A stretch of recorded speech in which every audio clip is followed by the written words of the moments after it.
Mesithi uyindlovukazi umuntu kusho ukuthi nguyena oyisihlalo sobukhosi.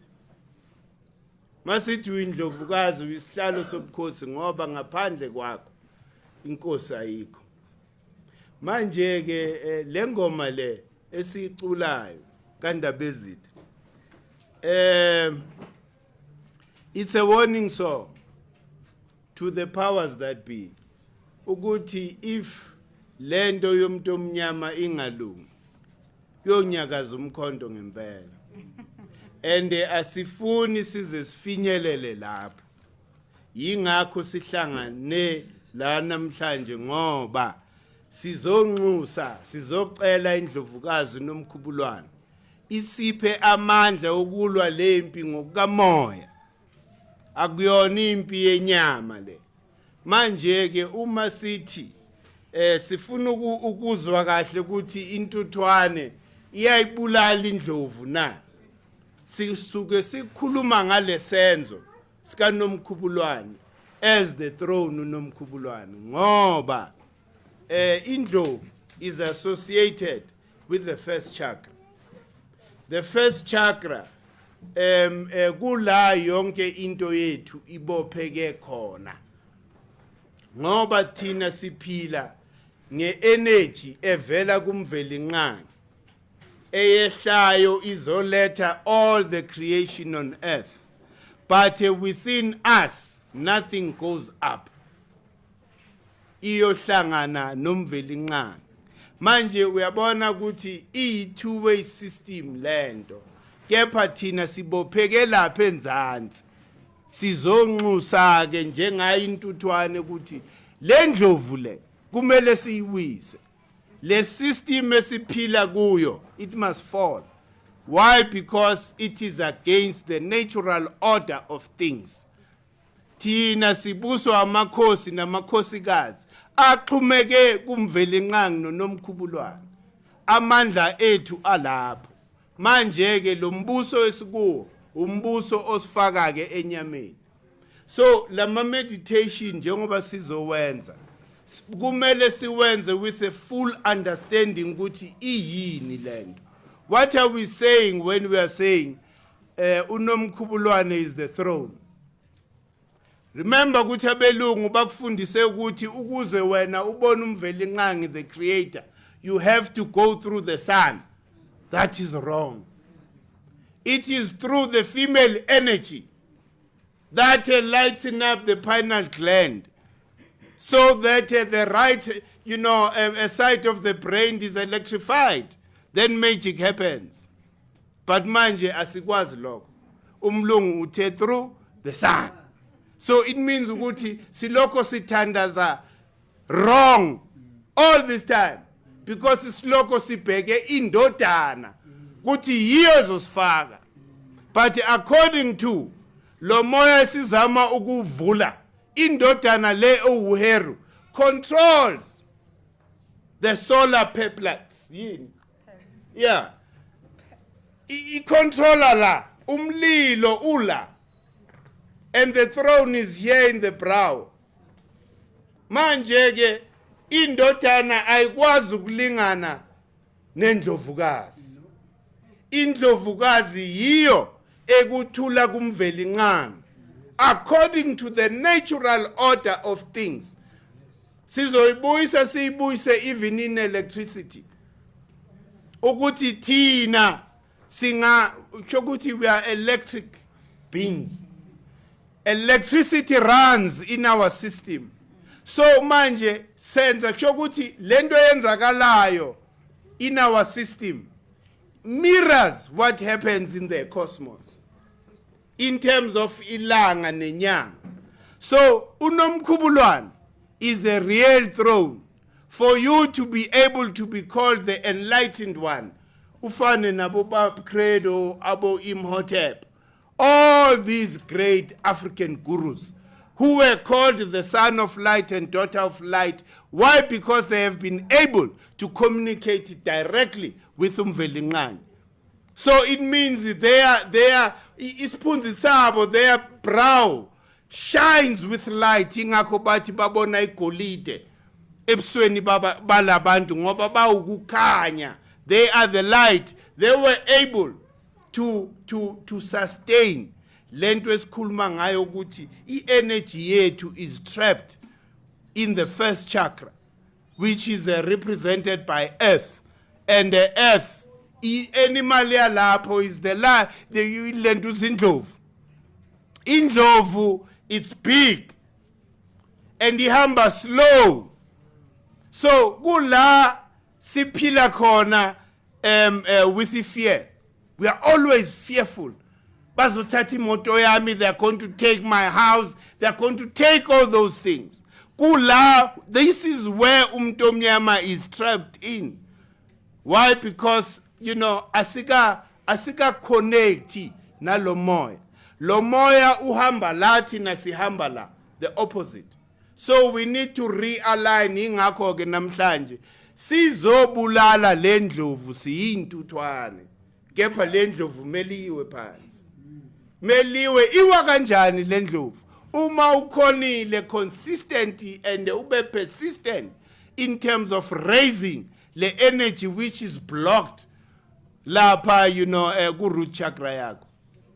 Iyini le energy? I-electricity. Imagine i-power station Eskom. No my bheda nje Eskom kepha they produce electricity. So Eskom produces electricity. Then now you look at Eskom as ilanga umvelingane, because umvelingane is like Eskom kithi. Siphila because umvelingane no Nomkhubulwane are there. The sun and the moon. This is what animates us. This is what gives us energy to be able to do whatever we want to do. And the chakra system is linked to our organs. Remember what I said last week. I said we live in 3 planes. There's the causal. The causal plane, kula kuhleli khona all the principles that were responsible for creation on earth. Then there's the earth astral plane. The astral plane, yilento esithi ngokwesintu isithunzi. Izwe le ithunzi, the etheric. But your etheric body. So the chakras, kahle are there, located there, in the astral. Then the astral affects the physical. Yingakho okhokho were wise enough to be masters in terms of the causal plane, the astral plane, and the physical plane. Because bazi kahle ukuthi ukuze ngilaphe i-cancer yakho, mele ngiconnect and ngitrace through the astral plane izwe lezi thunzi. This is where a blockage happens. When a blockage happens there, automatically affects the physical plane, which is the physical body. So from the causal, you were given birth into the astral. Then from the astral, you then became the grosser form of the causal. The only difference is the degree of grossness. Ukuthi mina ngingumzimba much grosser than isithunzi sami. Isithunzi sami sits in the astral plane. So mesizama ukuvusa lo moya, sizama ukuyisusa ke le ndlovu ukuthi ikhone ukuwa so that si ascend. So bengifuna ukuza ke kule electricity, how our bodies operate like something a plug way. Gugesi. Remember ukuthi lapha in your spinal cord, at the bottom, there is unity, right? At the bottom, there's unity. But then, bese iyahlukana lendo. Remember I said yoga is to reconcile the male and female energies and reconcile the opposing energies meaning Auset no Heru have to be reconciled. You can't kill Auset. As much as Auset, is reconcile the opposing energies, meaning Auset no Heru have to be reconciled. You can't kill Auset. As much as Auset, is destructive by nature, you can't kill Set, you need Set. It's the most powerful energy. So you need to reconcile Auset no Heru. So how do you reconcile that? Through Indlovukazi. Auset no Neptet. Auset Indlovukazi representer from that unity at the base of your spine. Lento mese ihlukana lama tube langa, because kuna tube amabili in your nervous system, spinal cord. Matatu, right? There's the central one. Then there are these two, ezingapha nangapha, the left and the right. And those that represents, the right represents the energy that emanates from Umvelinqangi, the sun and the moon, that comes down to effect creation on earth. The other one is dissolution, meaning ukuthi lokhu okuya phansi, there must be another one eya phezulu ukuze kube ne balance. Same thing ne electricity. Remember ukuthi electricity ihamba ngani with the male and positive, the negative and the positive, current. Mezihlangana lapha zicreate light, which is a unity of both. So ama chakra systems zethu asebenza exactly the same, meaning ukuthi there is a current that is from the sun, right? Then lama chakra system, there are resistors. 7 resistors within your system, which are then supposed ukuthi they must be energized so that you kube ne balance in your system. Okwamanje, we are only receiving, but we are not taking anything upwards. Why? Because we are still ignorant of that. Yikho ke sihlangane la namhlanje. So that mesenza lama meditation. The meditation is then supposed to help you ukuthi raise the Auset, because you've been dominated by who? Uneptet, which is associated with physicality. And the Auset here is associated with spirituality. Remember what I said, ukuthi people who are trapped bagcine badlula emhlabeni, trapped within the first and the third realm or chakra. Those are people who reincarnate because they were not able to build the 4th chakra, which is connected with the spirituality. And it's connected with your heart. Meaning ukuthi most of the time, yini lesigaya la enhlizweni. We understand? Sichulangani. So if you are ignorant of the spiritual system, uzovumela umoya wakho ujule ngezinto ezinegative la ngaphakathi kwena. It means ukuthi you are then not able to ascend, to be free.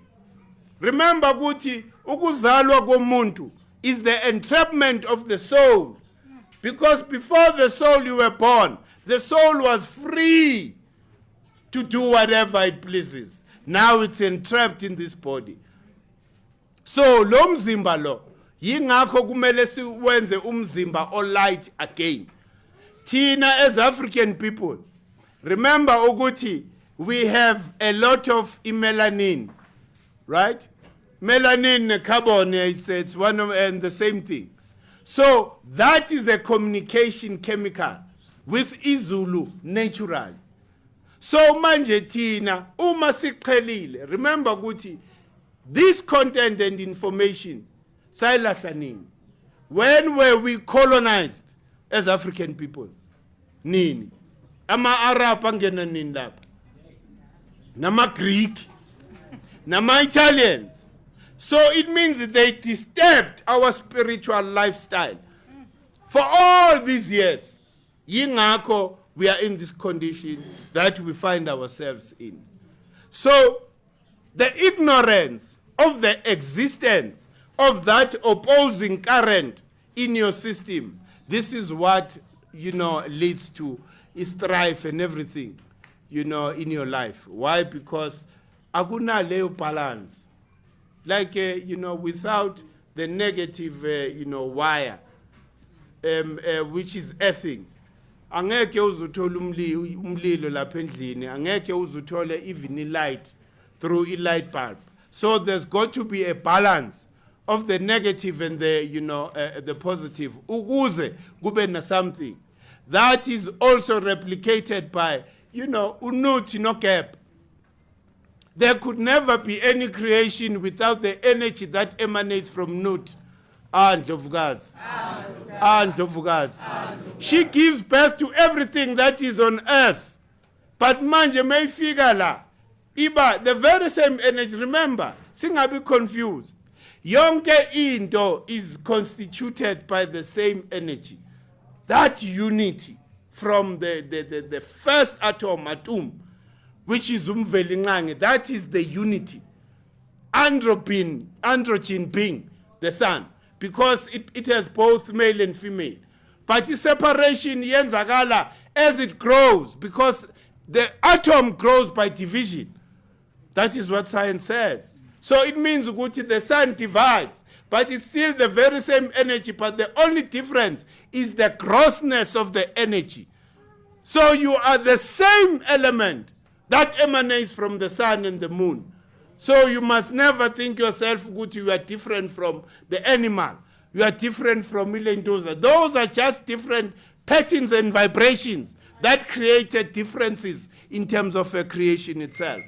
So we are here to actually relearn our personal power. When a person takes your power, your personal power, you are then vulnerable. Because manje uhamba ungena ufuna. Kanti impengu, the solution is within you. Awudingi lutho.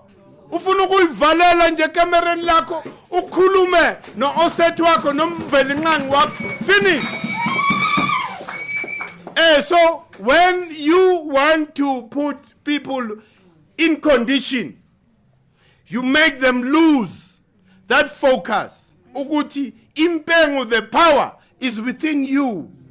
You are a reflection of Mvelinqangi no Nomkhubulwane. You are as powerful as them.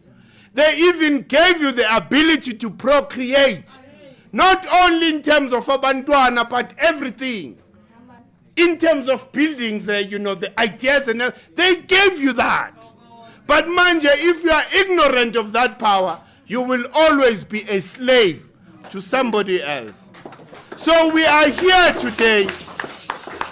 Sizovuselela lawo mandla ethu. Ukuze in future, when you think it manifests, it was there like that before. Hey, it means ukuthi besikhumene in this internet of spirits. Besilapho, because when your vibrational frequency rises to that level, anything is possible. Yeah? But manje, the opposite nayo is the same. When you are accustomed or you normalized ukuvibrate at a low rate, ugcina manje uzonda abantu, uyahleba, wenza zonke lezi zinto negative things. Why? Because you've allowed yourself to vibrate at that low rate. So when you raise your vibrational frequency, uyajabula, you become loving. Hey. Why? Because there's balance in your life. Manje moloko uthatha nje wena ungayenzi effort ukukhuphula. Umvelinqangi uyanikeza nje without, ukuhlukanisa ukuthi wena usithole uzwane, just gives. So umvelinqangi all is saying ukuthi, please follow indlovukazi. For you to be able to be enlightened, follow the ways yendlovukazi Nomkhubulwane, because that will lead you to me. the unity that has created the universe. So you then become the son and daughter of light. Mesikubona nje, even if you say Iraq when maungalende Iraq for that week akunampi ngoba kulende wena balanced. Who is the son of light or daughter of light? Do you understand? That is the power that, you see, kahle le court yase le bopha ama politicians ICC kumele siye lapha siyo mangalela wonke ama politicians omhlaba because basidukisile. Without this knowledge, mina I'm happy today ukuthi ingane zila zimamele futhi le ngane must grow like us. Bantwana bami, ipower ingaphakathi kinini, especially now nina njengoba nisathobele umthetho wamadoda and nina The workshop by Nevi Men is with Dumi Siko, Fedpreneur Extraordinaire. Nina mandla ukudlula amandla omuntu wesilisa. Ngoba niqhumeke nendlovukazi Nomkhubulwane self. Hey, umvelinqangi remember ukuthi ufana namakhehla. Idlozi labesilisa. La elentuzeni ebunyangeni nakuyo yonke into. Idlozi eligijima, idlozi lakubomama. Mina I know this from experience. Mawufuna ama magic to happen in your life. Phahla ledlozi lika mama. Ungali ignore ipower ilapho. It is through mama. Hey. So ingane lezi mele zikhulu ukuthi zi understand ukuthi the real throne isihlalo sobukhosi sikuphi. And siyini lesihlalo sobukhosi. Asi lesihlalo lesi physical lesi abasulelayo njalo baze bafe. Abantu balwela lento lentuza. That is something that is physical. Into yenyama. Sebeyaloyana abantwana bomuntu. Why? Because wonke umuntu wants to ascend to that throne.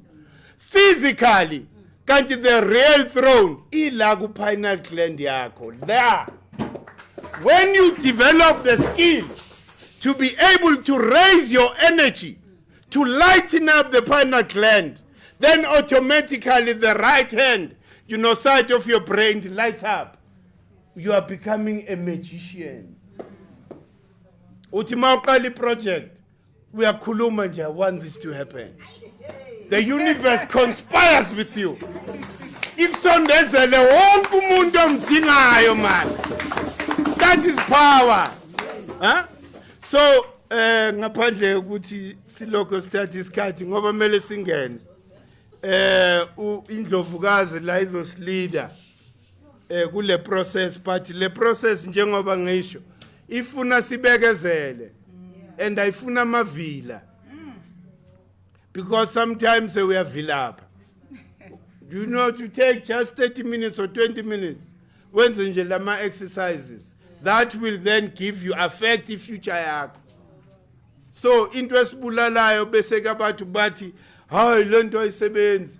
How much effort did you put towards achieving lento wena oyifunayo? Abanye abantu have normalized ukuthi no, mina I'll be forever a slave of somebody. Ngilokho ngizwa ngomunye umuntu ukuthi mele ngenze njani. Kanti idlozi lami mele lingitshele. Fana nokuthi mengiyothwasa, angifuni ukuzwa ngenyanga mina. Umoya wami mele ungitshele ukuthi mele kube so. Otherwise ngizozilahlela ebantwini abarong. Bazongidukisa even more. Kanti kahle ephehlweni into kumele ngabe siyayithwasela yiyo le. Ngoba amandla mawuphuma ephehlweni mele kuthiwe you are the son or daughter of light, but ayikho in the curriculum. sazi kakhulu a small component of spirituality sethu. So yingakho nazinyanga nabo self kumele babuye sizobonisana ukuthi how do we incorporate in their teachings emaphehlweni this type of syllabus, ngoba yiyo kumele kube ne difference. Mawuphuma ephehlweni noma ungakangena ephehlweni kumele kube nomehluko. Ungathi mawubuye ephehlweni hawusesikubona ukuthi ulamba even more. Boyokwenzani kanti ephehlweni? Bongayovusa lemimoya. Boyovusa leona. But manje sivusa in a limited way. Do you understand?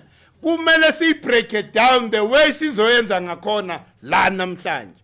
Njengoba ngisho it takes time if we need patience. Abanye abantu lo moya uyakhuphuka much easier. And wena uzotestify because if you are disciplined in doing lama meditations sizozwa ngawe izinto nje uzo experience ayo in life ukuthi kunomehluko hey kwenzakala lokhu hey sokwenzakala lokhu wena yingakho inkolo yesintu ithi ungezwi nga somebody wena you must testify yourself because we are experience lento yourself ungazi ngomuntu kulo well bazobhala ngawo wonke umuntu ukuthi bekenza so but wena une chapter yakho wena self okumele utestify ngayo ukuthi ever since ngaqala lokhu this is what is happening in my life. So lento esiyenzayo ke makhehla yinto asiyenzeli nje ukuthi bese ke siba selfish la uhamba uqhomela abantu ukuthi mina I think then things happen. No, asikwenzeli lokho.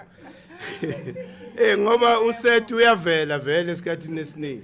Lento mele isihloniphe kakhulu ngoba yinto enamandla kabi. Akumelanga ugange ngayo futhi uNomkhubulwane meke bona ukuthi uyaganga ngayo uzokushaya ngenye indlela.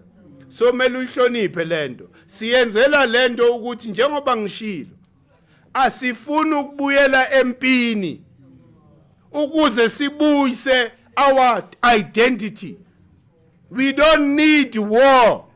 But impi is ready for yona if bayiletha kithi. Thina sifuna ukulwa ngomoya. Sazi ukuthi lento esiyenzayo ipermanent. Labantwana will never experience lezinto that we experience ourselves. So we are trying to bring lasting solution to black people. So that mesikholelwa kulo moya nothing will move us. Nothing will move us. Hey, abanga sesifike ku that level. Do you know ukuthi mesingaguqa kanje kuyi Sunday sicele nje ukuthi lapha eParliament bonke abavume into bayisayine nje bonke nje ukuthi yonke lento yomhlaba ibuyele la isuka khona. Ingenzeka leyo nto impossible. Why? Because sizobe sesi vibrator at a very high frequency. And the mawucela at that level, umoya uyaphendula. Yingakho ngithi ipower isemoyeni. Ayikho enyameni. Because inyama interceptwa i-ego. Naku sengifuna manje ukurula manje abantu. Sengitshelwa i-ego. Mina ngifuna urula abantu. Kanti kumele sibone ngesenzo zakho. Ukuthi no wena consistent kulento. Hayi ukuthi from qhamuka nje esithubeni wena ubuye university uphethe iziqu lapha ezi useless ze western philosophy uzofuna ubusa thina sifuna ukubuswa iqaba kepha eliqhumeke emoyeni wazi umoya lo muntu lo whether ufundephi kwenzakalena we don't care kepha siyazi ukuthi through wena sizophumelela sizoya phambili. Thokoza Ndlovukazi ngiyabonga. Oh nice. Thokoza Mkhulu, another round of applause for Mkhulu.